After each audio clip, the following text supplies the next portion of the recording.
اللہ نے ہمیں دعا کیا سکھائی؟ ربنا لا تؤاخذنا ان نسینا او اخطانا، یا اللہ کبھی جان بوجھ کے غلطی ہوگی، کبھی بھول چوک سے ہوگی، میری پکڑ نہ کریں۔ اللہ کہہ رہا ہے کہ اے منگو میرے کو، آپ کے پاس کوئی ڈاکٹر آئے کہ جی کبھی گڑبڑ جان بوجھ کے ہوگی، کبھی غلطی سے ہوگی، لیکن مجھے نکالنا نہیں، کیا خیال ہے؟ خود آپ پہ چلان ہو جائے گا میاں ادریس کا۔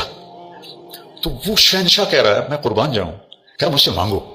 پیچھے جو مضمون ہے نا اس میں ہے اطاعت کا حکم ہے، سمعنا و اطعنا، یا اللہ مان لیا، سر جھکا لیا۔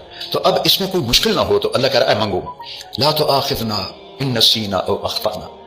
مواخذہ ہوتا ہے کہ پوچھ گچھ بھی نہ کرے، پوچھ گچھ کر کے چھوڑ دے اس کو، وہ مواخذہ میں آ جاتا ہے، وہ پکڑ میں آ جاتا ہے۔ لا تؤاخذنا، یا اللہ نہ پوچھی سے نہ غلامی، ان نسینا کبھی بھول کے ہوگا، او اخطانا کبھی خطا ہوگی جان بوجھ کے ہوگی۔ بتاؤ یہ شرط کے ساتھ کوئی کہیں نوکری کر سکتا؟ اگلی سنو، ربنا لا تحملنا، ربنا لا تحمل علينا اصرا كما حملته على الذين من قبلنا۔ سبحان اللہ، یعنی جو پہلوں کو تو نے اوکھے اوکھے حکم دیے تھے ہمیں نہ سنائیں، ہمیں سوکھے سوکھے سنائیں۔ ایک مراسی بیمار ہو گیا، بخار ہو گیا، نام تھا اس کا ایوب، ہفتہ بخار نہیں لتھا، وہ کہنے لگا یا اللہ بھولی تو نہیں پہ گئے، میں ایوب نبی نہیں، ایوب مراسی ہاں، میرا بخار تھا لے جا۔ تو اللہ نے ہمیں، میں قربان جاؤں، کہہ رہا ہے یہ مانگو کہ آپ سے آ کر کوئی ڈاکٹر جی جو کام مشکل ہونا وہ نہ مجھے بتانا، سوکھے سوکھے کام بتانا، تو اسے کہو کہ اور آ جانا پہ بیرودے چڑھ جا۔ تو اللہ کہہ رہا ہے مجھ سے مانگو، میں قربان جاؤں کہ یا اللہ جو تم نے پہلوں کو بڑے مشکل مشکل حکم دیے تھے نا وہ نہ ہمیں دینا، سوکھے سوکھے دینا۔ بات تو مکمل ہوگی نہیں، اور مانگو کیا، ربنا لا تحملنا ما لا طاقت لنا به، یا اللہ چاہے کم سوکھا ہی ہوگے اور میں نہ کر سکا وہ بھی نہ آکھیں۔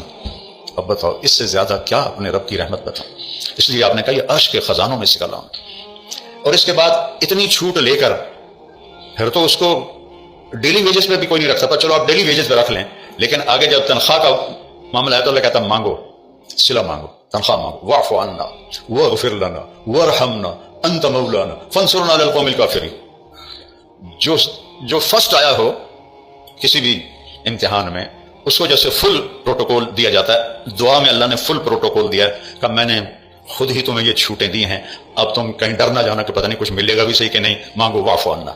پہلا کام یہ ہے کہ ہمارے گناہوں کا نشان مٹا دے، نشان مٹانے کو عفو کہتے ہیں، نشان مٹانا اس کو عفو کہتے ہیں، معافی نہیں کہتے، نشان مٹانا کا پہلا کام یہ کر کہ یہاں جو کچھ لکھا گیا نا پٹھے پاسے انہوں مٹا دے۔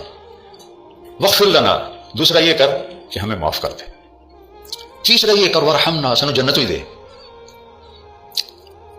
اور شاید تمہارے دلوں میں یہ بات آ گئی وہ ڈھیر مانگ لیا ہے، اس کو کہیں کم الٹا نہ ہو جاوے، تسلی کے لیے ایک جملہ انت مولانا، تو ہی تو ہمارا مولا ہے، تجھ سے نہ مانگے تو اور کس سے مانگے، چلو ایک اور بھی مانگ لو، پوری صرف جنت پہ تمہارا گزارا نہیں ہوگا، دنیا میں بھی عزت چاہیے، فانصرنا علی القوم الکافرین، میں دنیا میں کفار پہ